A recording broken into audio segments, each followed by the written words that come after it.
হাউসে অভিজ্ঞ নেতা, সাংবাদিক, লেখক, অধ্যাপকরা রয়েছেন। হাতে কলমে কাজ করে অনেকেই হাউসে এসেছেন। 40 বছরের অভিজ্ঞতা আছে এমন নেতাদের প্রতিও অবমাননাকর মন্তব্য করেন চেয়ারম্যান বলে অভিযোগ করে ইন্ডিয়া ব্লক। সাধারণত বিরোধী দল চেয়ার থেকে সুরক্ষা চায়। চেয়ার যদি প্রধানমন্ত্রী ও ক্ষমতাসীন দলের প্রশংসা করে তাহলে বিরোধীদের কথা কে শুনবে? গত 3 বছরে ধনখড়ের আচরণ পদের মর্যাদার পরিপন্থী। কখনো তিনি সরকারের গুণগান গেয়েছেন, কখনো তিনি নিজেকে আরএসএস এর একলব্য বলছেন। এই ধরনের বাগাড়ম্বর তার অবস্থানের সঙ্গে খাপ খায় না।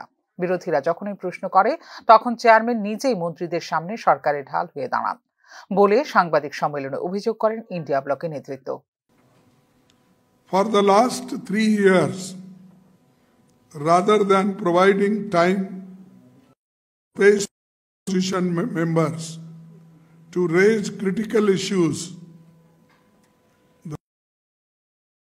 resorted to schooling senior leaders, speaking down to them like a headmaster as though they were students in a classroom.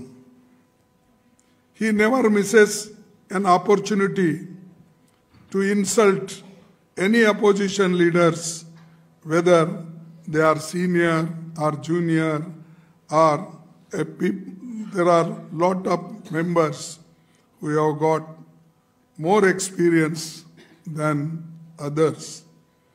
But unfortunately, the advocate of the opposition ruling party,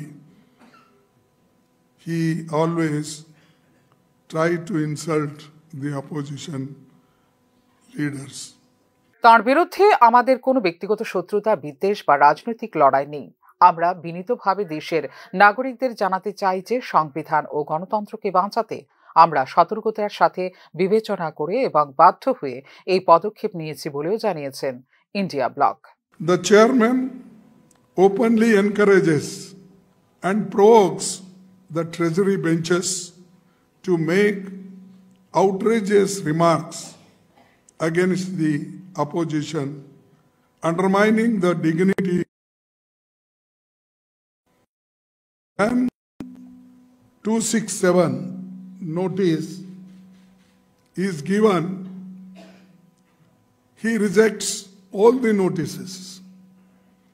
But on the same subject or under 267, the ruling party member gives notice. He allows them and asks them with name that please get up. What chairman রাজনীতির ঊর্ধ্বে। আজ chairman নিয়মের চেয়ে বেশি রাজনীতি করছেন বলে অভিযোগ করেন ইন্ডিয়া ব্লকের নেতৃত্ব। এর আগে বুধবার অনাস্থা প্রস্তাব নিয়ে হট্টগোল হয় লোকসভা ও রাজ্যসভায়। এই প্রেক্ষিতে রাজ্যসভা বৃহস্পতিবার পর্যন্ত এবং লোকসভা দুপুর 2টো পর্যন্ত মুলতবি করেন অধ্যক্ষ। আমাদের লক্ষ্য হলো সংসদ চলবে এবং হাউসে আলোচনা হওয়া উচিত।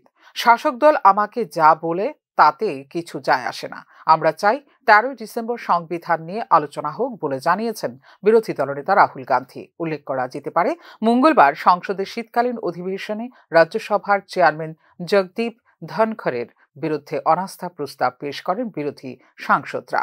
রাজ্যসভার সাধারণ সম্পাদক পিসি মোদীকে ধনখড়ের বিরুদ্ধে অনাস্থা প্রস্তাবের নোটিশ দিয়েছেন বিরোধী সাংসদরা।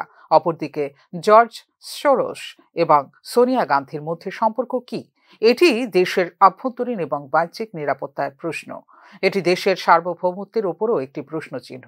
আমরা সোরসের বিষয়ে কথা বলতে চাই। এই কারণেই অনাস্থা প্রস্তাব আনা হয়েছে বলে ইন্ডিয়া ব্লকের সাংবাদিক সম্মেলনের প্রতিক্রিয়ায় জানিয়েছেন বিজেপি সভাপতি JP Nadda. Bureau report, news নাও।